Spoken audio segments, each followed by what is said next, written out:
No, Granola, you're becoming generic! Before we hop in this review of Chapter 73 of Dragon Ball Super, please do me a favor and leave your own thoughts on the chapter in the comment section down below. Leave a like and subscribe if you haven't already. Also, make sure you hit that little notification bell so you don't miss out on any videos that come to the channel. Now, let's get into it. What's up guys, Ugly Pencil here, and here we are to review Chapter 73 of Dragon Ball Super, which happens to be known as Goku vs. Granola. And I like this chapter, sort of. Like, there are things I do like about this chapter. Like, I think the action in this chapter is fantastic. I love the different dynamic shots that Toyotaro decides to use. I love how Granola is sticking to more his range. He keeps pulling away from Goku. Like, the entire fight with Blue versus Granola in the opening is literally Granola just dipping on out of there, trying to get some distance. And he's using the forest to his advantage in a really interesting way. And I like that a lot because it's a very rare locale. Like, Dragon Ball is notorious, to be fair, a lot of anime are notorious, but Dragon Ball specifically is notorious for having big, open wastelands for our characters to fight through. They rarely interact on a smaller scale in an environment, especially since we've gotten to this super large scale of power. Like, you know, when you're shattering, like, thousands of universes, a forest ain't that much. But to see them scale it down like this and really have, like, a true sort of tactical fight, like, literally Granola even uses his scarf as, like, a redirection tool. Like, he evades Goku's line of sight, manages to come in and kicks Goku, I think, directly in the face, and sends him flying through multiple trees. I love it. I love how Goku, like, rebounds off a tree. Like, these beings are moving at, like, massively faster than light speeds, if not inaccessible speeds. But they're still just like, whew, hold on, let me grab this tree real quick. Like, I love the little stuff like that. It sort of reminds us that, oh yeah, these are combatants that still operate somewhat on our level of physics, which is cool. Even though it's crazy to think about. And the thing is, we get to see that Granola, once again, is just hard overpowering and, like, outthinking Goku. Because to be fair, Goku's going for the more power aspect. Like, he's not even using, I don't even think he's using Ultra Instinct at first. Like, let me see. Yeah, I don't think he's using Ultra Instinct. He's literally just trying to raw power Granola out of there. And we get to see that Goku uses this weird technique. Like, after Granola kicks him down into the face with a tree, Goku, like, it's not a Ki. He just, like, roars out. It's sort of like Gogeta's Stardust Fall. I think that's what it's called. Like the attack in the movie, but no, it's even more, it's different than that because it's like one solid rise up beam of energy. It's almost like a heat dome attack. Like Goku literally throws his hands out and just suddenly everything rises around him. It's a really cool attack and I hope we get to see it again. I like it, but we get to see Granola just evaded it as he do. And the thing is, Goku is like, whoa, all right, this dude's kind of strong. Let me activate the Ultra Instinct. He pops out the Ultra Instinct. And he claims that Ultra Instinct in Blue won't be so easy to counter, but Goku, buddy, like I know it gets stronger as you transform, which makes sense, but like, come on now, pal. Like, he's been countering everything you're doing so far. Do you think he won't be able to adapt? And the thing is, Goku does start styling on Granola. Like, he is dodging, moving, flowing, and once again, I do love how you can tell the non-Ultra Instinct Goku is much more like punch, kick, hit, swing. Like, he's all out, blast, blast, blast. He's much more energy wasting. Meanwhile, you can tell by how an Ultra Instinct Blue Goku is moving with, like, a lot more fluidity. He's, like, dodging, instead of dodging in huge ways, he's dodging barely. He's dodging just enough so that the attack doesn't hit him, so he doesn't waste too much stamina and too much time going somewhere else. I love how Toyotaro portrays Ultra Instinct in the manga, especially here, where it's shown that it's specifically an ability that is meant to stamina save above all else, and then on top of that, be most efficient at attacking. And it's just so cool, like the shots where Goku's just diving between Granola's beams, and he comes on in. But then, at the same moment, like, Goku then seems to, like, retreat back to a more physical style. Like, I know this is technically still Ultra Instinct Blue, but he, like, goes for a point-blank Kamehameha. And I know he's expecting himself to be faster than Granola in this moment, but point blank, like, you couldn't have instant transmission in or something like that, or instant transmission behind him or something like that. You literally pulled up in front of the man who's been stabbing you in all your vital points. You see him with the 2 fingers ready, but you're like, yeah, let me charge up this whole Kamehameha in front of you real quick. Don't mind me. We get the exact result. So Granola does hit the blast. He does get it. But Granola also lands the hit on Goku. And the boom, Forest's explosion, oil, I think, is blown back. Forest destroyed. And we see Granola, he's like, oh, golly, that kind of hurt a little bit.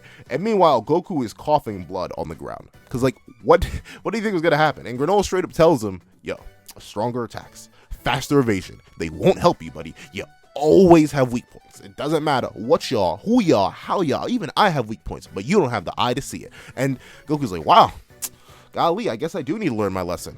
Oh well. And he finally decides to like think. Well, no, ironically enough, he doesn't even instantly think of going to Mastered Ultra. I almost said Mastered MUI. He doesn't even think of going Master Ultra Instinct. It's like, wow, I'm totally not used to using Ultra Instinct as a Super Saiyan. So I'm still vulnerable. And I guess that makes sense. Because to be fair, I'm wondering how Ultra Instinct is working in this sense. Because there was always the debate on whether it was a transformation or a technique. And apparently it's a sort of both. Like MUI is just a silver hair transformation that Goku has access to. Bada bing, bada boom. But then at the same time, you have this base technique that allows Goku to sort of just, I guess, move on his own. I'm not sure if it ants him. I'm not sure if there's like, if this is a Kaioken type thing that comes with like evasion boost and stuff like that, then that's cool. I think it just alters Goku's way of thinking and fighting because he doesn't think that much when he's doing it. But I guess he doesn't have a perfectly clear head because I think even Blue to some degree has some aspect of like Saiyan biology to it where it's not entirely stable. So that's why he can't use it as effectively as he would Mastered. But I'm interested to see how far he can go with this technique and like if he can use, I know this is going to sound corny, but if he can use Ultra Instinct, no, if he can use Super Saiyan while in Mastered Ultra Instinct. And I know that's going to be dumb, but I prefer that if Ultra Instinct is going to be like outclassed, outstripped, which it seems to be. It seems to be already that after the Moro arc and the Tournament of Power, Master Ultra Instinct is getting jobbed as quickly as it does at the end of this chapter. It seems highly likely that the next evolution, rather than a new pure transformation, would be the combination of different transformations or different techniques. Like, I don't even care if Goku suddenly uses Kaioken while in Master Ultra Instinct. I think that'd look cool, in fact. Like the burning red in combination with the like sterling silver, it would be fantastic. But I'm just thinking he's gonna have to level up in a different way. Like I feel like him using the technique version in the lower forms of his transformations isn't really the right way to go at this. I feel like he needs to use the lower transformations on top of his higher state. I know it's going to burn through his stamina immensely, because as we see at the end of the chapter, Goku's stamina is apparently still trash. Like, I mean, well, not trash, but kind of trash. We'll get into that. But we get to see that Granola sort of performs what seems like a similar move to Goku earlier. I know Goku isn't like raising up lava, which is what I assume this attack is, but Goku's like power eruption or something like that does seem to be very similar to this move that Granola does, except he's calling up lava. And that's going to go into an interesting part in this chapter that I do want to talk about, which could hypothetically make Granola more interesting. But you get to see that Goku is caught in the explosion, but at the very last second, as he's, well, not the very last second, he is hit, but he gets out of there with a quick boop, instant transmission out of there over to Vegeta. And Goku's like, that move looked like Moreau. And like, Goku, you literally just copied the similar version of that move earlier. Don't talk smack. But the thing is, Vegeta just mocks him. I know these two definitely have a more friendly relationship now, and that's good to see. Like, Vegeta isn't like mocking him, like saying struggling much. He literally has this big dumb grin on his face. He's like struggling. I don't know. I love their relationship in Dragon Ball Super. Like, while I do think it's like Dragon Ball Super may have neutered Goku's character a bit, like his characterization, and we rarely get glimpses of the Goku that I would have preferred to see, I think their relationship after the beginning of Super has gotten a whole lot better. It's much less a rivalry, more or less two friends like hanging out, doing similar things with similar interests, and like at times trying to be better than each other. Like, I know they're talking about how they're Whis and Beerus' students and stuff, like they're competing over that. But to be fair, that's more of a friendly competition. It's not anymore like Vegeta wants to kill Goku or something along those lines. And the thing is, back to the chapter, we get to see that Vegeta is like, oh yeah, by the way, I figured out who Granola is. Bada bing, bada boom. And Goku was like, oh, well, I guess if we did kill his people, it makes sense why he'd be mad. And I don't know, this is like a more like Dragon Ball Z Goku, like someone who doesn't need like the situation explained to him 5 times over. He's just like, oh, like he's mad at Saiyans because we slaughtered his people. Makes sense. That's kind of cool. I do like that. And we get to see that Vegeta has realized that, yo, looks like Maki and Oil play this for fools. And Oil is instantly like, yo, maybe we need to get him out of here. But then we don't get to see what he does. He says, no turning back now. And then we cut away. I think that may mean that Alec is going to pull up with, so what's his name? Alec is going to pull up with gas, and then they're going to hop into the battle. But we see, oh, yo, what if they just destroy the planet? What if they just hop off and then boom, destroy the planet? That'd be crazy. But the thing is, we also get to see that Goku's like, wow, so I gotta beat him up before we can talk to him. I can do that with Ultra Instinct. And Vegeta's like, oh, well, alright then, go do you. And Granola's standing there. And then Goku pops back up in Master Ultra Instinct. I don't know. I really like Goku's Master Ultra Instinct in the full outfit. Because every other time he's been in Ultra Instinct, his outfit has always been like torn up or damaged. I think the full outfit with Ultra Instinct actually does look very, very cool. In the manga specifically. I feel like it won't look as good in the anime. Just because of like the different colorations. Like the orange isn't going to do that well with the silver. At least in my mind. But the amazing thing to see is that Granola can't perceive any idle points. And MUI just starts washing Granola, like absolutely body bagging this man. Bada bing, bada boom, slapping him all around the room. And Goku's like, he's not necessarily suppressed. I'm assuming he is like beating on Granola with full power. He's just trying not to kill him because he's literally Goku after like a few hits, a little combo right there, like what wouldn't even be a nice in fighters is like, yo, you mind just hearing me out? Like maybe we don't have to keep fighting. Like you may just be confused, buddy. And Granola says the thing that reminds me of like the character I was interested in. He's like, nothing you can say can change the fact that I'm taking revenge on the Saiyans, so stop wasting my time. Granola, you're wasting your own time. Why didn't you just kill them? We're going to get into that later. But we get to see Master Ultra Instinct is just styling on Granola, literally making him spin through the air, do his little dancey dance, bada bing, bada boom. And Goku just says, aight, enough, Godbind. And he says, wow, you're making us sell this for real, huh? Welp. And he telekinesis his Granola, throws him away, blasts him, bada bing, bada boom, punches the air, I'm assuming, and then airs Granola all the way into a rock. And Granola slumps. He's done. But then Vegeta realizes, hold on a second.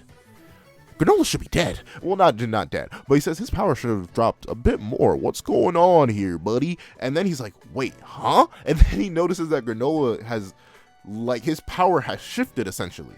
And the thing is, like, both are complimenting each other. Like, Granola's doing it out of spite. Like, he's like, wow, I didn't know you Saiyans got this strong. And Goku's like, wow, you're also way stronger than I thought. That's kind of wild.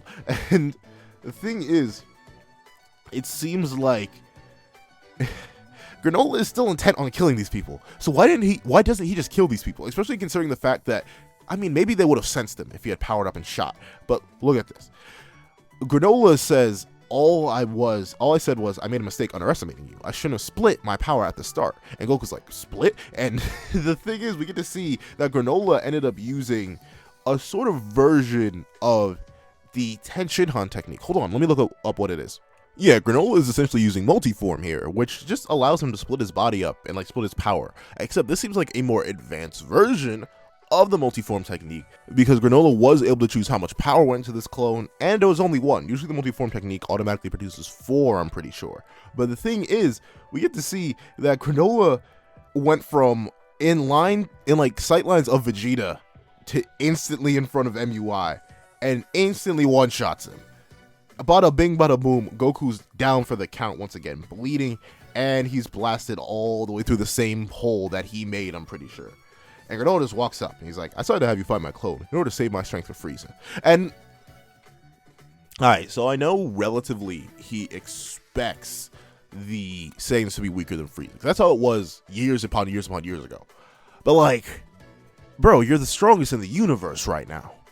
How much training do you think Frieza of all people did? Like, to be fair, Frieza could be training. Frieza could be training this entire time. Imagine if that man got 4 months more training in, dude would be busted. But the thing is, I don't think you had to do that. I think you could just execute. And I think he does try to go and kill Goku, which I guess is the point. But you literally, the moment they landed on the planet in base form, Granola, shoot them. You're a sniper, buddy.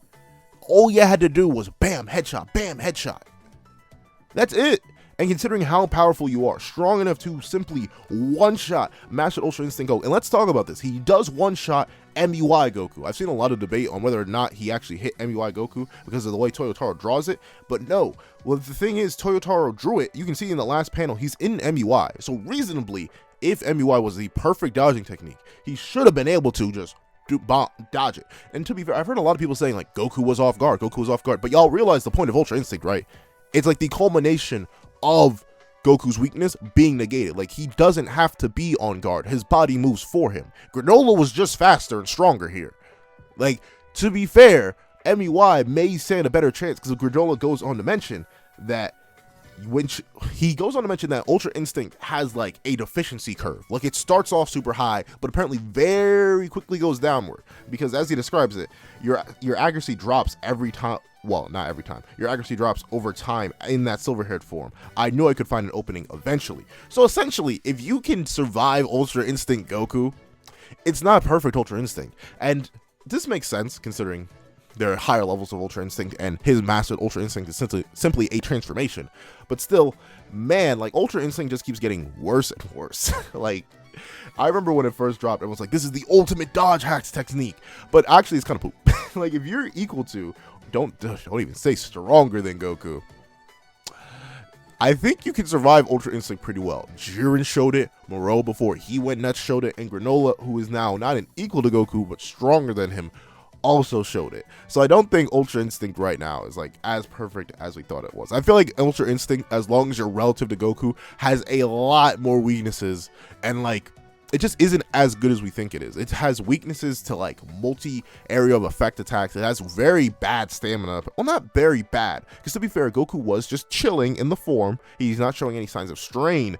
But if it gets less and less effective after he used it for, let's see, 1, 2, 3, 4, 5, 6, 7, 8, 9, okay, 9, 10, 11, 12, 13, 14. So for around 14 pages, he's used it for around 14 pages, and it dropped in efficiency, but he didn't drop out of the form. So I'm just assuming that Goku's stamina isn't able to keep the form running at max efficiency for that long. And to be fair, if it's not at max efficiency, I'm assuming that's when he starts to slip up, gets hit, stuff like that. So would Granola be able to hit a mastered MUI Goku at full power? I think so still, because Granola does appear to be just directly stronger. Because even if the form's dodging efficiency goes down, the power shouldn't just drastically drop. So he did just flat out one-shot Goku. And thing is, we get to see that Vegeta's like, I'm your opponent now. And Granola's like, wow, I'm not picky about which of the two of you dies first. And to be fair, Granola, these two should already be dead. That's enough of me, like, picking apart the chapter. Let me talk about the main things I like and don't like about this chapter.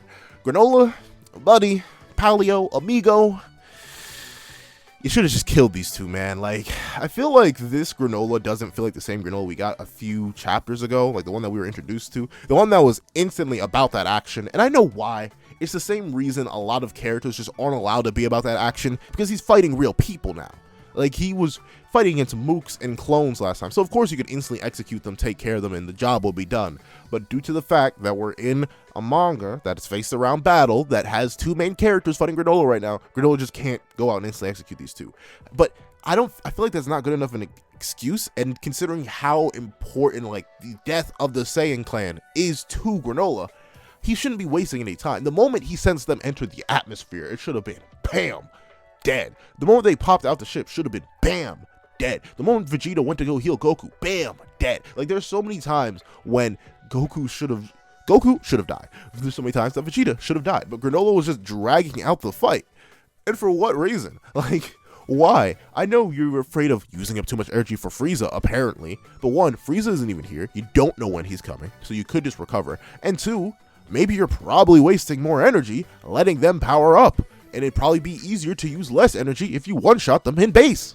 But to be fair, he probably didn't know they could transform outside the Ozaru transformation, but still, like, there was no reason for Granola to be this way. However, I could save this, at least in my mind. I know people won't even have a problem with this, because I know a lot of people actually like Granola right now. And to be fair, I like his concept, but I don't think he's that interesting as a character anymore, considering he's just becoming at least to me, he's becoming your generic Dragon Ball Big Bad without any of the flavor.